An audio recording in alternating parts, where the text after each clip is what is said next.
What's up mga ka-action? Magandang gabi po sa lahat natin ng mga viewers Luzon, Visayas at Mindanao all over the world. Welcome naman sa ating panibagong video, panibagong reaction mga ka-action, mga kakamping. So pag-usapan lang po natin ito si ate. Isa po siyang TikToker at ayun na isa po siyang OFW. Oo. Kung nakikita niyo po sa screen sa kanyang baba, sa kanyang picture, may message po na kung saan ang nilalaman niyan, babasahin po natin at mamaya after pagbasa, i-play po natin ang video. Ang nilalaman kasi niyan ng message na niyan ay medyo may pagbabanta at pinapatres po ito si ate. So nag-ugat po ito sa sinabi siguro ni ate na marami daw ang nagutom na mga supporters ni Sara Duterte noong pumunta siya sa Kuwait. So dito siguro sa isang Duterte supporters na pumalag siya sa sinasabi ni ate at yan ang comment niya, naging indicate ni ate sa kanyang video ho mga ka-action. So sinasabi nga natin kapag pikon ka talaga, talo ka talaga, 'di ba? Bakit naman kailangan pa bang umabot sa mga ganitong negative na pananalita, aabot sa threat, papahanap? Bakit kailangan pa? Bakit hindi mo siya labanan ng diskusyon, 'di ba? Or opinion through social media, 'di ba? Dito sa social media kapag pikon ka talaga, talo ka talaga, 'di ba? So ito po, basahin po muna natin ito mga ka-action, mga kakamping bago natin i-play ang kanyang video. Dito pa lang excuse me. Dito pa lang kasi sa simula ng kanyang video ng comment ito dahil may paglalagyan ka talaga. Ayan po ha. Grabe po yan ha. Dahil may paglalagyan ka talaga. Pagbabanta po yan in my own opinion. Ilantad mo kung mayroon man siyang ninakaw sa'yo. Kawatan? Question mark. Bakit ninakawan ka ba? Question mark.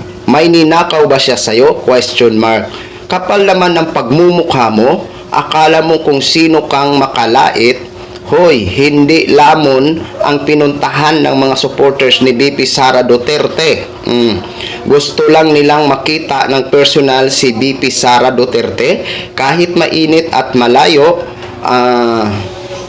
basta't masilipan lang nila ang pinakamahal naming Duterte. Yang mabaho mong bunganga, ayos-ayusin mo yan at lumingon ka sa pinanggalingan mo kung sino ang binastos at nilait mo.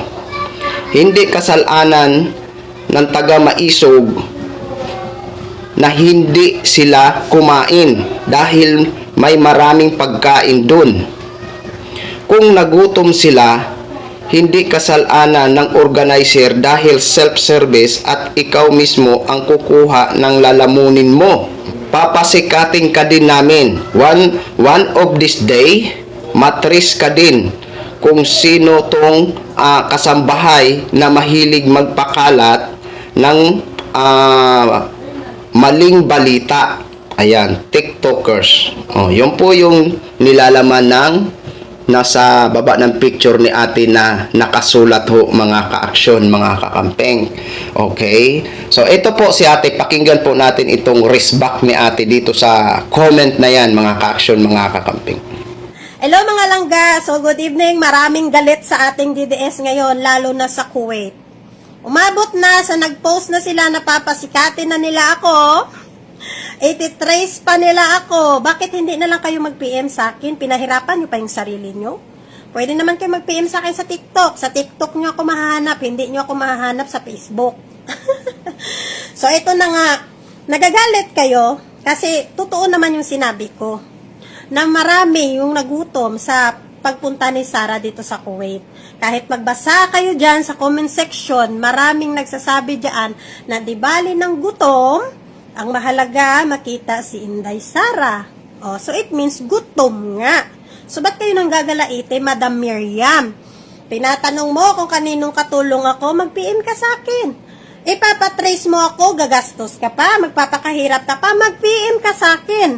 Tayong dalawa yung mag-usap. Bakit kailangan pa mag-post po sa Facebook, ipatrace? Nandito ako sa TikTok, mag-message ka. Ngayon, gusto mong malaman kung magkano yung ninakaw sa akin ni Sara, kung sino yung ninakawan ni Sara, hoy, Madam, ikaw ninakawan ka. Ako, tayong mga Pilipino, kay kwarta man nato ng tax dira sa Pilipinas, nga gigastos ni Sara. O ngayon, sasabihin mo, na pruweba na nagnakaw si Sara, bakit na-impeach siya sa lower house? Ha?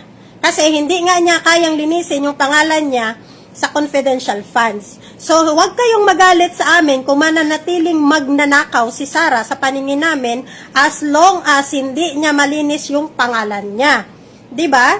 O ngayon, nagagalit kayo kasi sinabihan si Sara kawatan. Ano naman pakiramdam nyo? Ngayon, masarap? Yung sinasabihan nyo yung presidente mismo ng Pilipinas, bangag, adik? May pruweba din ba kayo na adik yung presidente ng Pilipinas? Overprotective kayo kay Sara. Tapos pagdating kay BBM, mura-murahin nyo lang, ganon. Okay lang kapag minura nyo yung presidente ng Pilipinas. O ngayon, madam, kasi gusto mo akong makita siguro, PM ka na lang sa akin sa TikTok. Huwag ka na mag-aksaya dyan sa Facebook. Nandito ako sa TikTok, dam. Puntahan mo ko sa TikTok. Oh, post ka pa sa Facebook, pasikatin mo ako. Pasikatin mo muna yung sarili mo. Hindi mo pa nga pasikat yung sarili mo. Gusto mo pasikatin mo pa ako. Ano yun? Manghihingi ka pa dyan ng rescue sa mga friends mo? Oh my God. Madam, PM ka lang. Mag-meet tayo kung gusto mo. Mag-usap na lang tayo. Pag-usapan natin. Oh, gusto mo 'di ba makita amo ko? Dalhin pa kita dito sa bahay ng amo ko para ano? Dito tayo para mag-viral tayo. Mag-video ako. Na? Video ako tapos mag-viral tayo dito sa buong Kuwait. At least malaman ng Kuwait, no? Buong Kuwait dito na magnanakaw ang Vice President ng Pilipinas. Ha? Huwag kayong magtaka kung bakit magnanakaw ang tawag namin sa kanya. Magnanakaw siya at manatiling talagang magnanakaw si Sara as long as hindi niya masagot yung impeachment case niya. Period. Oh. Iyak. So yun na ho, mga ka-action, mga kakamping no, napakinggan na po natin at narinig na po natin ang isang TikToker na si Ate. So based sa kanyang sinasabi, ang psycho ko po doon, kumbaga pinatutuhanan niya na marami ang nagutom na mga supporters ni Vice President Sara Duterte doon sa Kuwait dahil nga po daw sa comment. Ayon daw sa comment, okay lang na magutom basta't makita si Vice President Sara Duterte. Yun ang kanyang resback sa comment na yan na naka-indicate sa kanyang picture. Okay? Alam nyo may punto naman kasi si Ate. May punto siya sa totoo lang. Ito kasing kinakaharap ni Vice President Sara Duterte na impeachment trial dyan sana sa Senado, hanggat hindi po niya malinis ang kanyang pangalan, talagang matatak sa isipan ng taong bayan na magiging negative talaga kasi hindi pa napatunayan ni Vice na malinis ang kanyang pangalan sa likod ng mga di umano na mga aligasyon laban sa kanya. Kaya may point po talaga dyan si Ate sa kanyang mga sinasabi. Kaso nga lang, itong DDS na ito na nag-comment, pikon na pikon ho sa kanyang mga banat. Oo. Alam niyo, sa totoo lang, kung hindi nyo kaya, wag na lang ho kayo mag-comment. Wag nyong hayaan na madaig kayo ng emosyon nyo o galit nyo o sama ng loob nyo at makapag-comment kayo ng hindi maganda. Kasi ito po ang comment na to na binasa natin, hindi po yan maganda, 'di ba? Doon pa lang sa words na may paglalagyan ka. Ayan po nakakatakot po yan. Isa po yung pagbabanta in my own opinion. Lalo na ipatres pa niya. 'Di ba? Kung sino man itong tinutukoy ni Ate. Hindi ko sure kung yung binabanggit ni Ate na pangalan kanina sa video, kung yun yung nag-comment diyan. 'Di ba? Okay? Yan lang po mga ka-action, mga kakamping, no? Share ko lang ho sa inyo. Maraming salamat po sa ating mga viewers Luzon, Visayas at Mindanao all over the world. Ako po ang inyong lingkod, si The Action Man. Good evening, everyone.